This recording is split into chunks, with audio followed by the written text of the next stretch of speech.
जय हिंद। कक्षा में उपस्थित सभी मेरे साथियों को मेरा प्रणाम। देखिए, आज हम लोग राजस्थान जीके का प्रैक्टिस सेट नंबर 10 करने वाले हैं।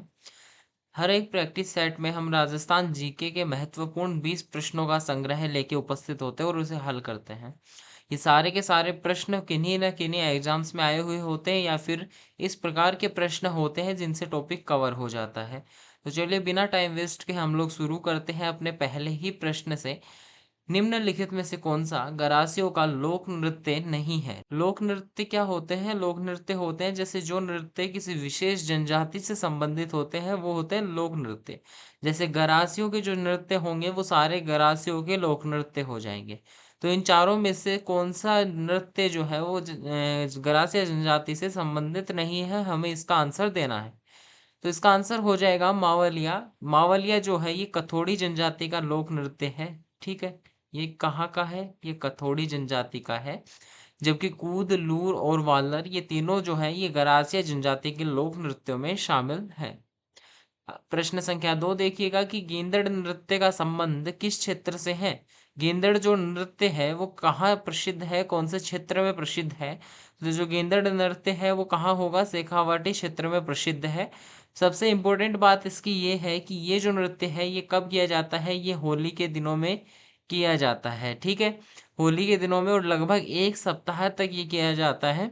खुले मैदान में मंडप का निर्माण करके सारे वर्गों के लोग इस नृत्य में भाग लेते हैं। ठीक है, तो इसमें इतनी ज़्यादा खास बात है नहीं, आपको बस याद रखना है कि ये जो नृत्य है ये होली के पावन अवसर पर शेखावाटी क्षेत्र में किया जाता है। प्रश्न संख्या 3 देखिएगा कि ढोल नृत्य राजस्थान के किस क्षेत्र से संबंधित है? ढोल जो नृत्य है वो राजस्थान के कौन से क्षेत्र से संबंधित है? तो ऐसे पूरा एकदम आपको याद रखना है, ये बहुत इंपॉर्टेंट है। ठीक है, ढोल जो नृत्य है ये बहुत इंपॉर्टेंट है। एनिमल अटेंडेंट भर्ती परीक्षा में भी आया था और इससे पहले ही मैंने चैनल पे आपको बताया था। जब हमने लोक नृत्य पढ़े थे तो मैंने आपको बताया था कि ये बहुत इंपॉर्टेंट है और ये देखिएगा एग्जाम में ही आ गया। ठीक है, अभी जो एग्जाम हुई है हाल ही में उसी में पूछा गया है, 2024 में एग्जाम हुई थी। ठीक है, ढोल नृत्य जो है ये मैंने आपको समझाया था कि इसको ना ऐसे कोई ट्रिक है नहीं याद करने की, आपको सीधा याद रखना होगा। ढोल जालोर ऐसे करके राइमिंग करके आपको याद रखना होगा। ठीक है, लय और लय से आपको राइमिंग करनी होगी। ढोल जालोर का लोक नृत्य है। ठीक है, क्षेत्रीय नृत्य होते हैं, ये क्षेत्रीय नृत्य है। ठीक है, तेरह ताली लोक नृत्य भारत के किस राज्य से संबंधित है? तो तेरह ताली लोक नृत्य राजस्थान से ही संबंधित है। ठीक है, तेरह ताली जो लोक नृत्य है वो राजस्थान से ही संबंधित है। कानबेलिया समुदाय का प्रमुख नृत्य है और इसमें तेरह ताली क्यों कहा जाता है? क्योंकि इसमें 13 है मंजीरे का प्रयोग। ठीक है, 13 मंजीरों का प्रयोग किया जाता है इसमें। ठीक है, याद रखिएगा कि तेरह ताली नृत्य में 13 मंजीरों का प्रयोग किया जाता है। ठीक है, समझ में आया होगा सभी को। आगे चलते हैं।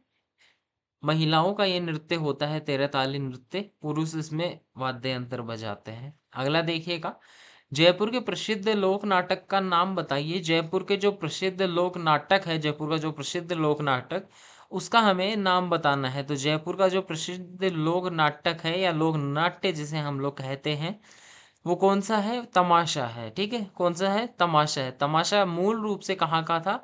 तमाशा मूल रूप से महाराष्ट्र का था। ठीक है, ये कहाँ का था? मूल रूप से महाराष्ट्र का। सवाई प्रताप सिंह के काल में जो जयपुर में लोकप्रिय बना। ठीक है, चलिए आगे चलते हैं, ये आपको समझ में आया होगा आई थिंक। ठीक है, आगे चलते हैं। अगला प्रश्न देखिएगा कि निम्नलिखित में से कौन सा कलाकार भवाई नृत्य से संबंधित नहीं है? आपको कलाकारों के नाम दिए गए हैं जिनमें आपको बताना है कि कौन सा कलाकार है जो भवाई नृत्य से संबंधित नहीं है। पुष्पा व्यास का संबंध भवाई नृत्य से ही है। रूप सिंह शेखावत भी इसी से संबंधित है और दयाराम भी इसी से संबंधित है। जबकि मांगी बाई जो है वो तेरह ताली नृत्य से संबंधित है। तेरह ताली नृत्य। ठीक है, मांगी बाई किससे संबंधित है? तेरह ताली नृत्य की प्रमुख कलाकारी है। कौन? मांगी बाई। ठीक है, समझ में आया होगा। देखिए, इनमें 13 जो मंजीरे हैं उनका प्रयोग किस प्रकार से किया जाता है। इसमें 9 मंजीरे तो दाएं पांव पे बांधे जाते हैं, जो हमारा राइट लेग होता है उसमें बांधे जाते हैं, दो राइट लेग पे। उसके बाद में दो हाथों के मतलब जो दोनों हाथ है, दो मंजीरे उनके कोहनी से ऊपर बांधे जाते हैं, ठीक है। कोहनी पर दो, कब कहाँ पे, कोहनी पर, कोहनी पर दो, कितने हो गए, 11 हो गए, ठीक है। 11 हो गए ना, और उसके बाद में एक एक जो है वो दोनों हाथों में रख लिया जाता है, हाथों में पकड़कर नृत्य किया जाता है। तो कितने हो गए, दो हाथ में,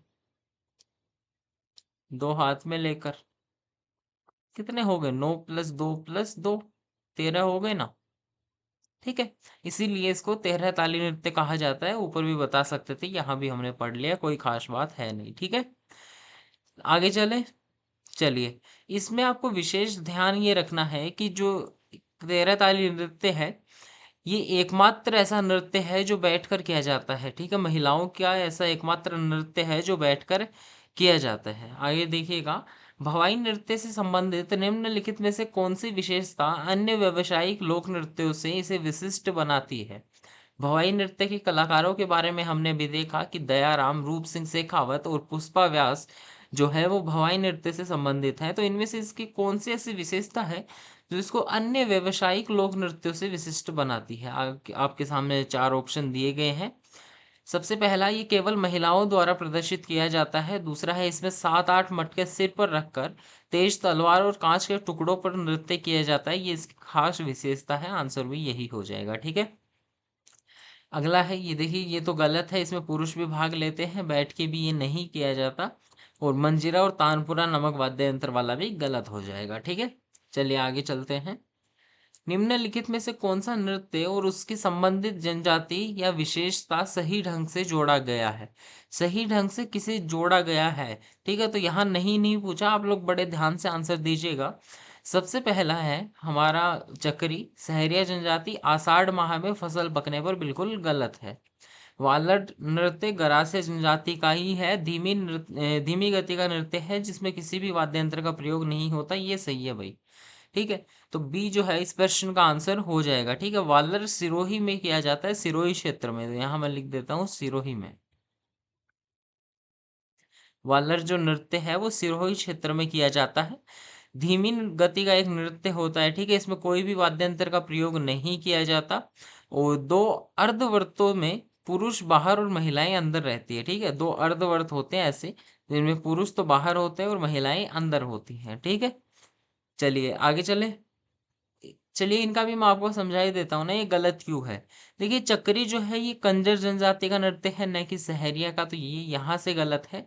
कंजर आएगा इसका यहाँ पे, ठीक है। उसके बाद में शिकारी जो नृत्य है वो सहरिया का है, न कि भील जनजाति का, तो शिकारी जो है ये सहरिया का है, ठीक है। और जो हमारा एक अंतिम लहंगी नृत्य होता है, ये भी सहरिया जनजाति का ही नृत्य है।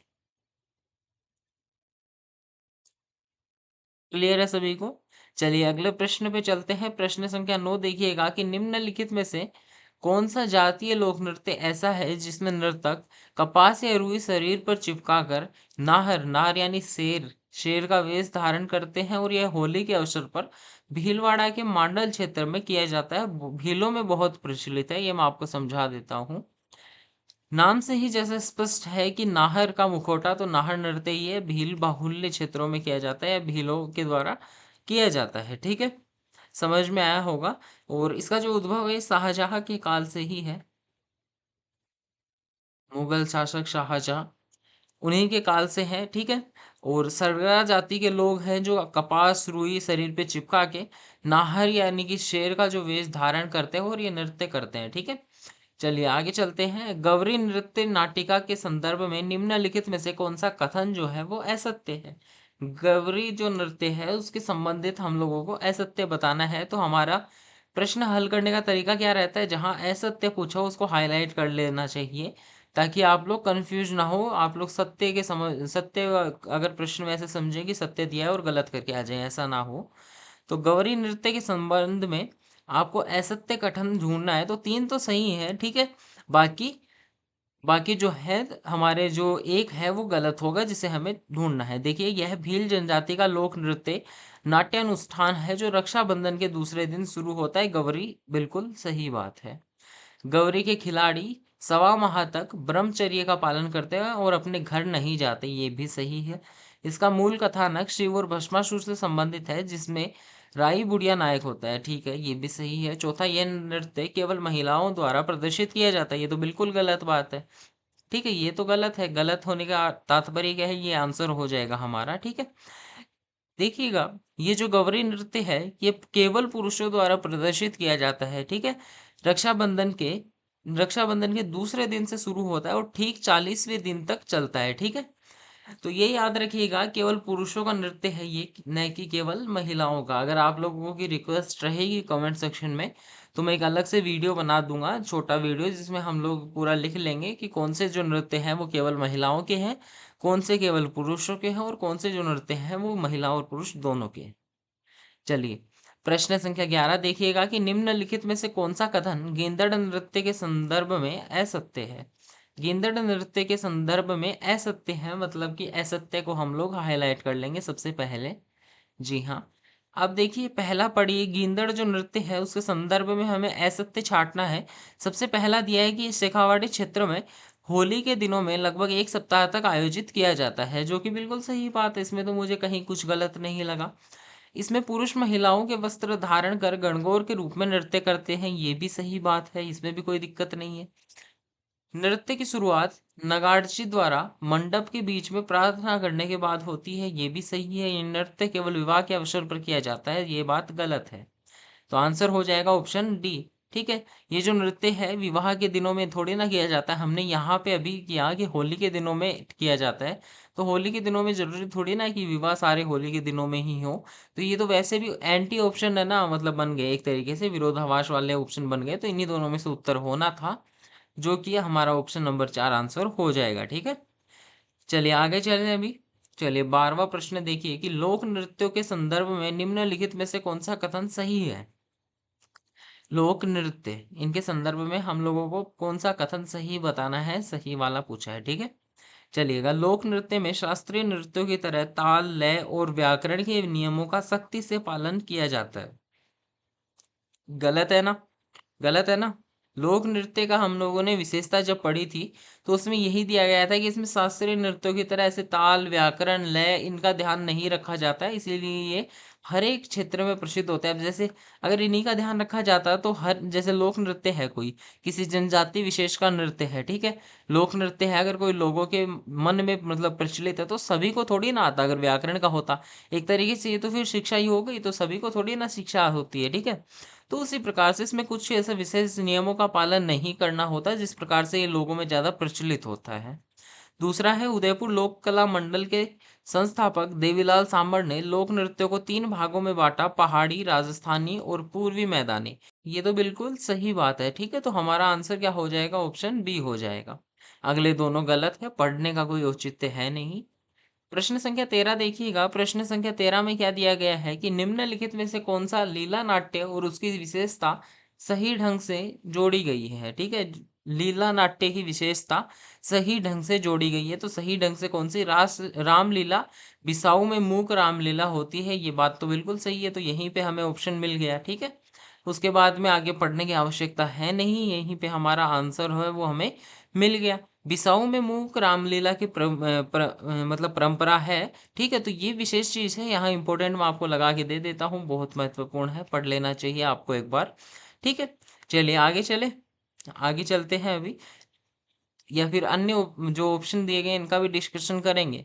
चलिए कर लीजिए एक बार। रासलीला जो है, इसमें क्या दिया है, ये तुलसीदास जी द्वारा प्रारंभ की गई थी, गलत बात है, ये वल्लभाचार्य जी द्वारा शुरू की गई थी, तो ये क्रॉस कर दीजिएगा, यहाँ लिखिएगा वल्लभाचार्य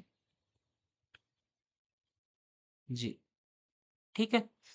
गौर, यह मारवाड़ में जैन धर्म पर आधारित है, ये बात भी गलत है, ठीक है। गौर गरासियों का है, याद रखिएगा, गौर जो है वो गरासियों का है, गरासियों का। और उसके बाद में सनकादिकों की लीलाएं, ये उदयपुर संभाग की भवाई जाति से संबंधित है। सनकादिकों की जो लीलाएं हैं वो घोसुंडा व बस्सी से जुड़ी हुई है, और न कि भवाई जाति से, ठीक है। तो ये याद रखिएगा, ये तीनों मैंने करेक्ट करवा दिए हैं। प्रश्न संख्या 14 देखिएगा, स्वांग लोकनाट्य की कौन सी विशेषता इसे अन्य राजस्थानी लोकनाट्यों से विशिष्ट बनाती है? स्वांग जो लोकनाट्य है उसकी विशेषता आपको मुख्य तौर पे कौन सी विशेषता है वो छांटनी है।